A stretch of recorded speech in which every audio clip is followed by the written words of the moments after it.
Hello दोस्तों, नमस्कार। स्वागत है आपका अपना चैनल स्टडी विद नारायण में।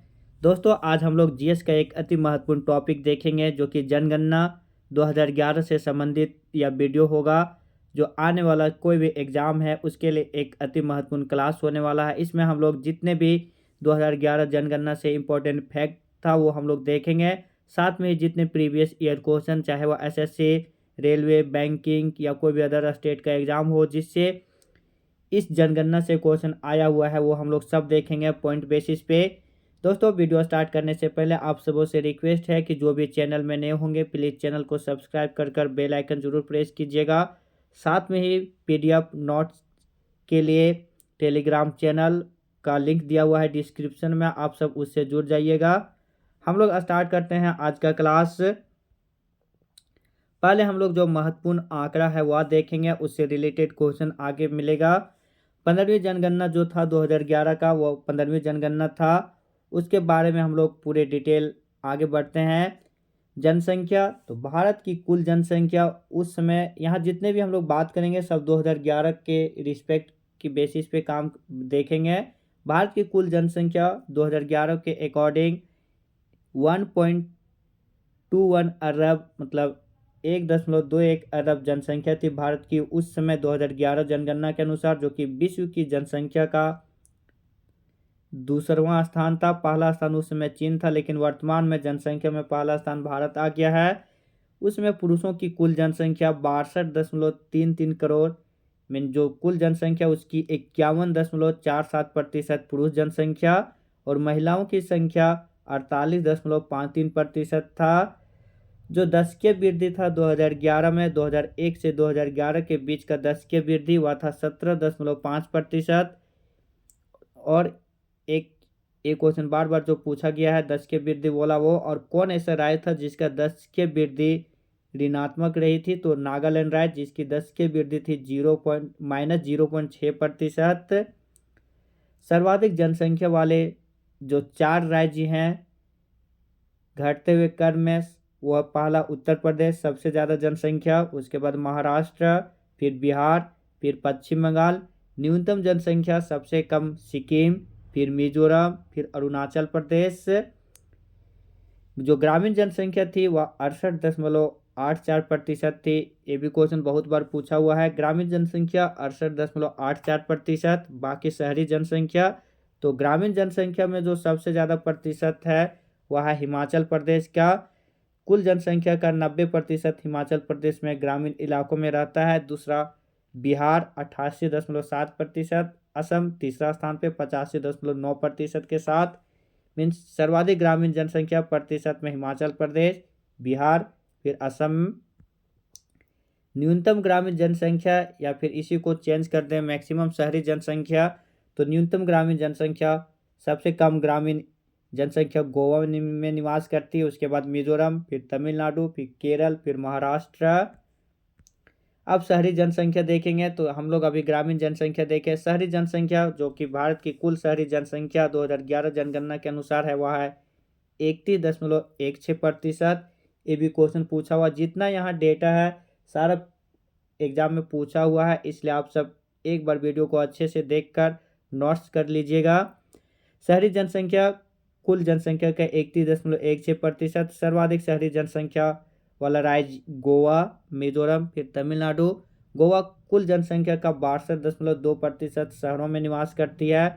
मिजोरम की कुल जनसंख्या का 52.1% और तमिलनाडु का कुल जनसंख्या का 48.4% शहरों में निवास करती है। हम लोग शहरी जनसंख्या देखें वह प्रतिशत में, लेकिन अगर संख्या के मुताबिक शहर में रहने वाले लोगों की संख्या देखा जाए तो सबसे ज़्यादा महाराष्ट्र में, फिर उत्तर प्रदेश में, फिर तमिलनाडु, फिर पश्चिम बंगाल, उसके बाद आंध्र प्रदेश। अब हम लोग अनुसूचित जाति की संख्या देखेंगे। अनुसूचित जाति की संख्या प्रतिशत में सबसे अधिक पंजाब में, मीन्स अनुसूचित जाति प्रतिशत में सबसे ज़्यादा पंजाब में पाया जाता है, जबकि संख्या में सबसे ज़्यादा अनुसूचित जाति यानी एससी उत्तर प्रदेश में, प्रतिशत में पंजाब और संख्या में उत्तर प्रदेश। अभी जो नोट में देखेंगे एक क्वेश्चन 2-3 एग्जाम में आया हुआ है। नागालैंड अरुणाचल प्रदेश, लक्षद्वीप और अंडमान निकोबार में एक भी एससी नहीं है, यानी एससी की जनसंख्या शून्य है। नागालैंड, अरुणाचल प्रदेश, लक्षद्वीप और अंडमान निकोबार में है। अब हम लोग एसटी देखेंगे, शेड्यूल्ड ट्राइब, अनुसूचित जनजाति की संख्या प्रतिशत में सबसे अधिक मिजोरम में है।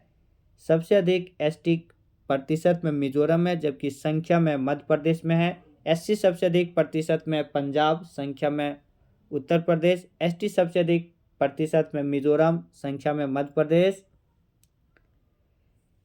हरियाणा, पंजाब, दिल्ली, चंडीगढ़, पुडुचेरी में जनसंख्या एसटी की जनसंख्या शून्य है। मीन्स हरियाणा, पंजाब, दिल्ली, जो आसपास वाला जो इलाका है हरियाणा, पंजाब, दिल्ली, चंडीगढ़, वहाँ एसटी की जनसंख्या शून्य है, मतलब एसटी वहाँ नहीं पाया जाता। हरियाणा में, पंजाब में, दिल्ली में, चंडीगढ़ और पुडुचेरी में है।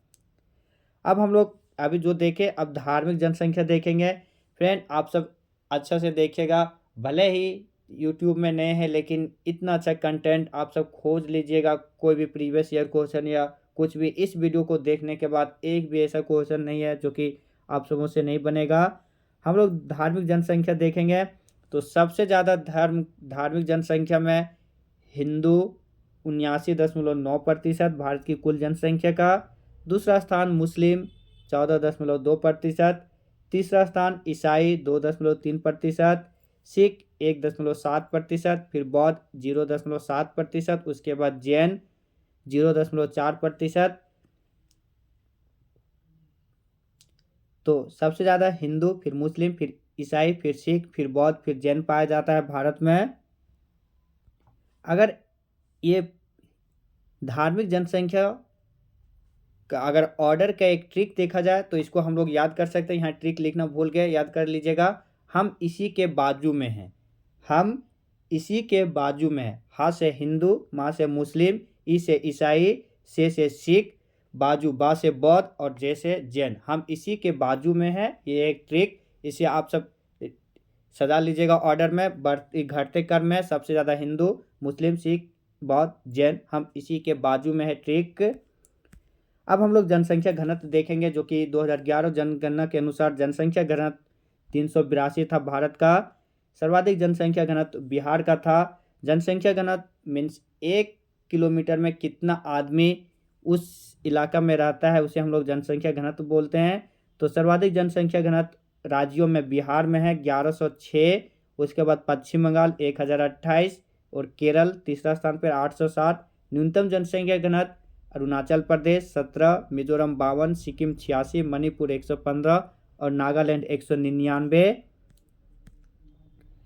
आगे हम लोग देखेंगे नेक्स्ट पॉइंट, लिंगानुपात। तो भारत की कुल लिंगानुपात 2011 जनगणना के अनुसार 943 था।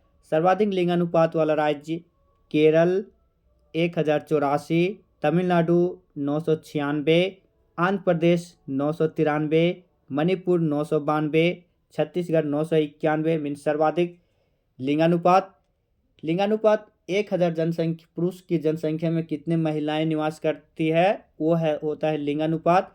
तो केरल में पुरुषों की तुलना में महिलाएं अधिक पाया जाता है। सब सर्वाधिक लिंगानुपात एक बार फिर देखते हैं। शिक्षित राज्य जो भी होता है वह लड़का और लड़की में भेद नहीं करता, इससे आप सब कनेक्ट कर सकते हैं। तो केरल एक भारत का सबसे ज़्यादा साक्षर राज्य है, तो वहाँ से इसका लिंगानुपात सबसे अधिक होगा। तमिलनाडु भी अच्छा खासा साक्षर राज्य है। तो सर्वाधिक लिंगानुपात केरल, फिर तमिलनाडु, फिर आंध्र प्रदेश, फिर मणिपुर, फिर छत्तीसगढ़। न्यूनतम लिंगानुपात हरियाणा सबसे कम लिंगानुपात 879, फिर जम्मू कश्मीर 889, फिर सिक्किम 890, पंजाब, उत्तर प्रदेश। न्यूनतम लिंगानुपात पहला हरियाणा, फिर जम्मू कश्मीर, फिर सिक्किम, फिर पंजाब, फिर उत्तर प्रदेश। अब हम लोग शिशु लिंगानुपात देखेंगे। तो भारत का शिशु लिंगानुपात उस समय 918 था। सर्वाधिक शिशु लिंगानुपात अरुणाचल प्रदेश में था 972। उसके बाद मिजोरम 970। न्यूनतम शिशु लिंगानुपात जो था वह था हरियाणा में ओवरऑल भी लिंगानुपात सबसे कम, शिशु लिंगानुपात भी सबसे कम 834। उसके बाद पंजाब 846, फिर जम्मू कश्मीर 862। अब हम लोग धार्मिक लिंगानुपात देखेंगे, मतलब कौन ऐसा धर्म है जिसमें महिलाओं की स्थिति क्या है वो हम लोग देखेंगे। तो धार्मिक लिंगानुपात में सबसे अच्छा लिंगानुपात रेशियो है वह है ईसाई का 1023, फिर बौद्ध 965, जैन 954, मुस्लिम 951, हिंदू 939 और सिख का 903। साक्षरता दर, भारत की कुल साक्षरता दर थी 74.04%। साक्षर अगर कभी पूछ दिया साक्षर व्यक्ति किसे कहते हैं, तो विश्व में वह जो डाटा है वो 5 वर्ष लिया गया है, लेकिन भारत में जो डाटा है साक्षर का वह है 7 वर्ष या 7 वर्ष के ऊपर जो भी व्यक्ति कोई भी भाषा को पढ़ लिख या समझ सकता है उसे हम लोग साक्षर कहते हैं। तो भारत में यह मिनिमम एज 7 साल लिया गया है, लेकिन विश्व में यह 5 साल मान्य है। तो भारत की कुल साक्षरता दर 74.04% है। इसमें पुरुषों की कुल साक्षरता 82.4%, महिलाओं की कुल साक्षरता दर 65.46% है। कुल साक्षरता 74.04, पुरुषों की 82.4 और महिलाओं की 65.46%। सर्वाधिक साक्षर जो राज्य है सबसे ज़्यादा केरल, फिर मिजोरम, फिर गोवा, फिर त्रिपुरा। केरल, मिजोरम, गोवा, त्रिपुरा। केरल, मिजोरम, गोवा, त्रिपुरा। न्यूनतम साक्षर बिहार, अरुणाचल प्रदेश, राजस्थान, झारखंड। बिहार, अरुणाचल प्रदेश, राजस्थान, झारखंड। ऑर्डर याद रखिएगा, सजाने का दे देता है कि भारत में न्यूनतम साक्षर राज्यों का क्रम क्या है, सीक्वेंस दे देगा। अधिकतम साक्षर राज्यों का क्रम क्या है तो सीक्वेंस दे देगा। इसलिए इस वीडियो को उसी अनुरूप लिखा गया है, बनाया गया है जैसे एग्जाम में पूछा जाता है। सबसे अधिक पुरुष और महिला साक्षरता वाला राज्य केरल, ओवरऑल में भी केरल, पुरुष और महिलाओं में भी केरल। सबसे कम ओवरऑल में भी बिहार, पुरुष और महिलाओं में भी बिहार। ग्रामीण क्षेत्र में न्यूनतम साक्षरता दर आंध्र प्रदेश। ये भी क्वेश्चन पूछा हुआ है, जितना भी पॉइंट्स में सारा क्वेश्चन पूछा हुआ है, इसलिए आप सब अच्छे से कर लीजिएगा क्लास से। न्यूनतम ग्रामीण साक्षरता दर आंध्र प्रदेश, जबकि शहरों में न्यूनतम साक्षरता दर उत्तर प्रदेश का है। पूर्ण साक्षर एकमात्र राज्य केरल को माना गया है। पूर्ण साक्षर का मतलब होता है उस राज्य की जनसंख्या या उस जगह की जनसंख्या 95% से अधिक लोग साक्षर रहते हैं, उसे हम लोग पूर्ण साक्षर का दर्जा दिया जाता है। तो केरल राज्य पूर्ण साक्षर राज्य में आता है। अब हम लोग धार्मिक साक्षरता देखेंगे। सबसे अधिक साक्षर प्रतिशत है साक्षरता में धार्मिक में जैन लोगों का, फिर ईसाई का, फिर बौद्ध का, फिर सिख का, फिर हिंदू का, फिर मुस्लिम का।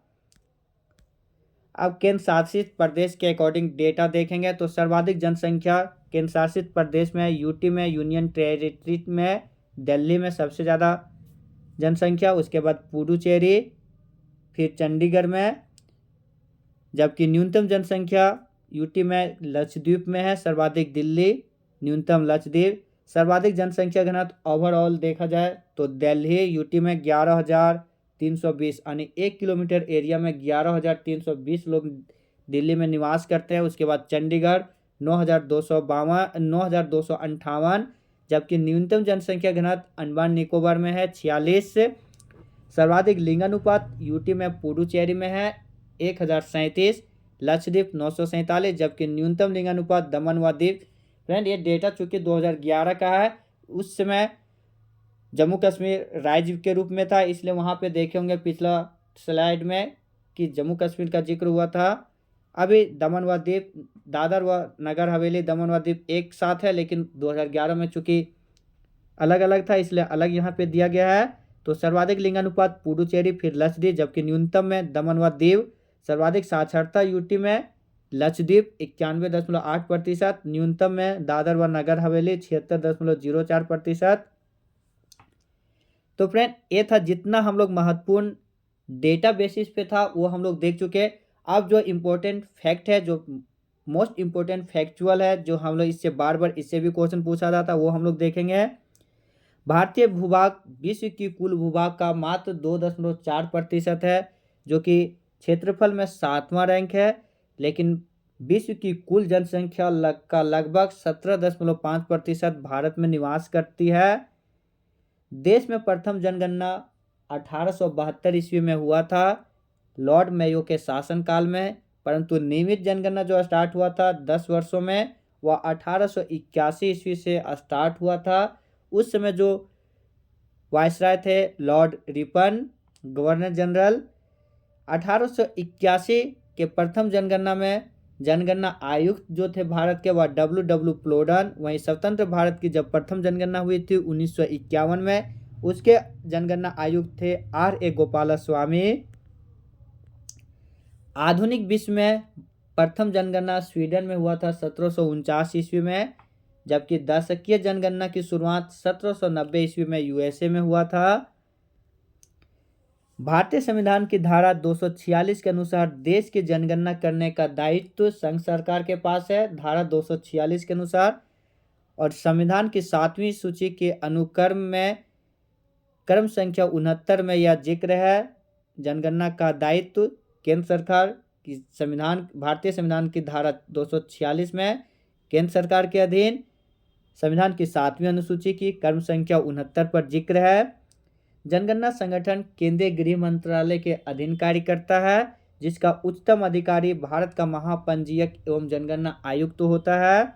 2011 की जनगणना जो कि भारत की 15वीं जनगणना थी और स्वतंत्र भारत की 7वीं जनगणना, कुल 15वीं जनगणना और स्वतंत्र भारत की 7वीं जनगणना, जिसका शुभंकर था परगणक शिक्षिका, ये भी क्वेश्चन पूछा हुआ है। और आदर्श वाक्य हमारी जनगणना हमारा भविष्य, ये भी क्वेश्चन पूछा हुआ है।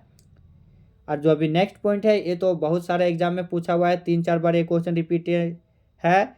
1921 की जो जनगणना हुआ था, जो कि 6वीं नंबर का जनगणना था, को भारतीय जनसंख्या के इतिहास में महान विभाजक वर्ष कहा जाता है।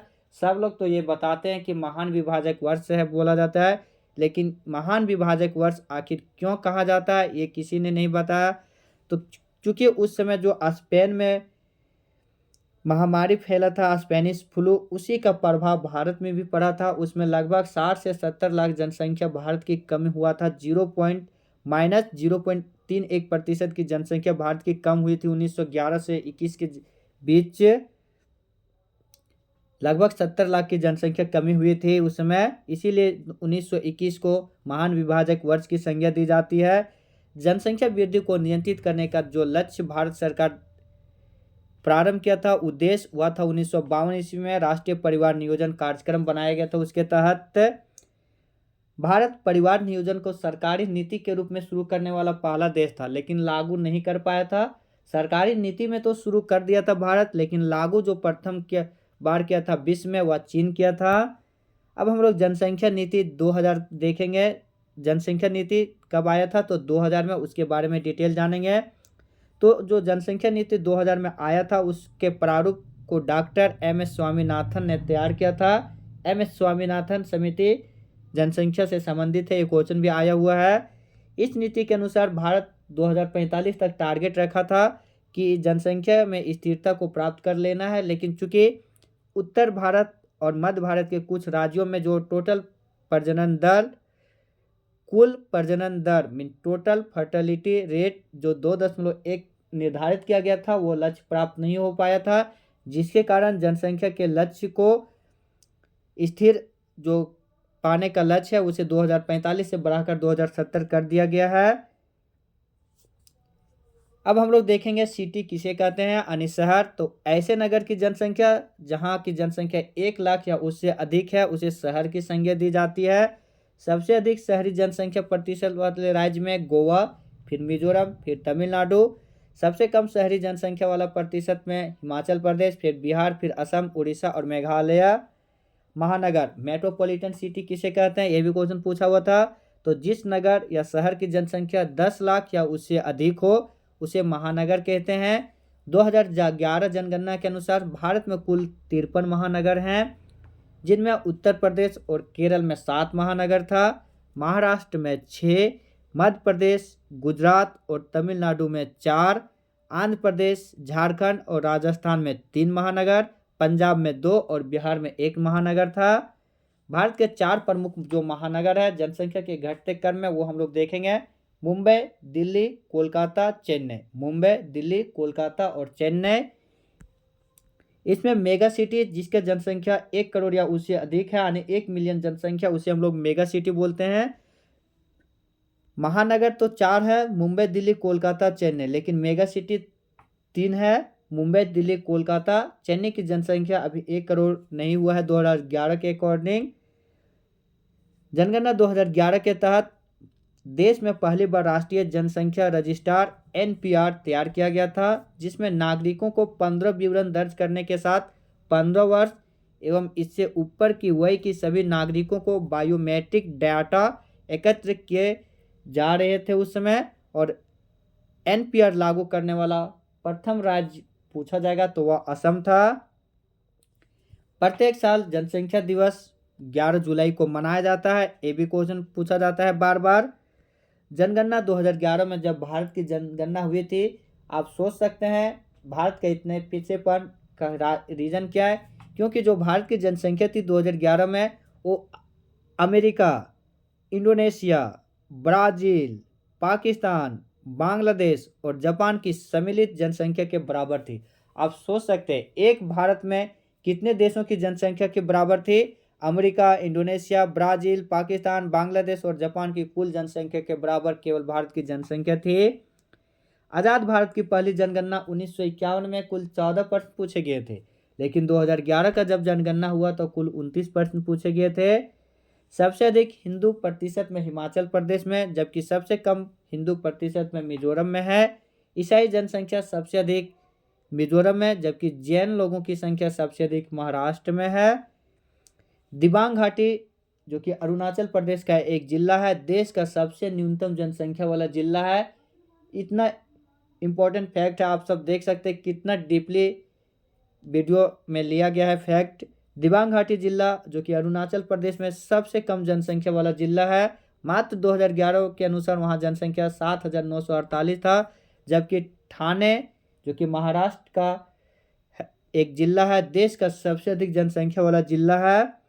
भारत में SC की प्रतिशत 8.6% है। ये क्वेश्चन भी पूछा हुआ है। इसमें हम लोग सिविल का प्रीलिम्स से लेके विभिन्न स्टेट का जो PCS होता है वो सभी क्वेश्चन उठाए हुए हैं, इसीलिए वीडियो थोड़ा लंबा जरूर हो रहा है, लेकिन यकीन मानिए आप सबों का इस वीडियो को देखने के बाद चाहे किसी भी फील्ड का एग्ज़ाम, वनडे एग्ज़ाम हो या प्रीलिम्स सिविल का, आराम से बन जाएगा। भारत में SC की प्रतिशत 8.6%, जबकि ST की जनसंख्या 16.6% थी। सर्वाधिक क्षेत्रफल वाले 4 राज्य राजस्थान, मध्य प्रदेश, महाराष्ट्र, उत्तर प्रदेश। जनसंख्या का अध्ययन डेमोग्राफी कहलाता है। महान विभाजक वर्ष हम लोग पहले भी देखे 1921, जबकि लघु विभाजक वर्ष 1951 को कहा जाता है। जनसंख्या समवर्ती सूची का विषय है, मतलब इस पे कानून राज्य सरकार और केंद्र सरकार दोनों बना सकती है और एवं गृह मंत्रालय के अधीन आता है। पूर्ण साक्षर जिलों की बात की जाए तो एर्नाकुलम जो कि केरल का है एक जिला, 1990 में ही पूर्ण साक्षर जिला बन गया था। जबकि केरल से बाहर पूर्ण साक्षर एकमात्र जिला है वह है शेरछिप जो कि मिजोरम का है। जबकि इलेक्ट्रॉनिक रूप से ई साक्षर जिला जो कि पूर्ण साक्षर है वह है मलप्पुरम केरल। जो इलेक्ट्रॉनिक रूप से भी ई साक्षर पूर्ण रूप से जो जिला है मलप्पुरम केरल। पूर्ण साक्षर होने का जो न्यूनतम मापदंड है हम लोग देखे थे 95% या उससे अधिक साक्षर होने चाहिए। भारत में जो सर्वप्रथम जनगणना का जिक्र हुआ था वो मौर्य काल में भी हुआ था। कौटिल्य के अर्थशास्त्र में इसका जानकारी मिलता है। पहली बार जाति आधारित जनगणना भारत में, अभी जो बहुत सारा पार्टी लोग ये बोल रहे हैं कि हम लोग जाति जनगणना कराएंगे, लेकिन याद रहे 1931 में भी पहली बार जातिगत जनगणना हो चुका था। 16वीं जनगणना जो कि 2021 में होना था, लेकिन 2019-20 में कोविड-19 के कारण जनगणना रुक गया था, जिसके कारण जनगणना ये 2025 में फिर से चालू होगा 16वीं जनगणना, और उसका थीम है जन भागीदारी से जन कल्याण। तो फ्रेंड वीडियो थोड़ा लंबा जरूर हुआ, 23-25 मिनट का बना, लेकिन आप सब देखिएगा एक बार ज़रूर पूरा, और देखने के बाद उसके बाद जिस भी फील्ड का प्रीवियस ईयर क्वेश्चन आप सब सॉल्व कीजिएगा, चुटकी में सारा क्वेश्चन बन जाएगा। बस नोट्स अच्छे से बना लीजिएगा, टेलीग्राम चैनल ज्वाइन कर लीजिएगा, वहाँ से PDF भी मिल जाएगा। वीडियो को लास्ट तक देखने के लिए धन्यवाद। प्लीज़ वीडियो को लाइक, शेयर और सब्सक्राइब चैनल को ज़रूर कीजिएगा। मिलते हैं नए वीडियो में, तब तक आप सब अपना ध्यान रखिएगा। धन्यवाद। जय हिंद।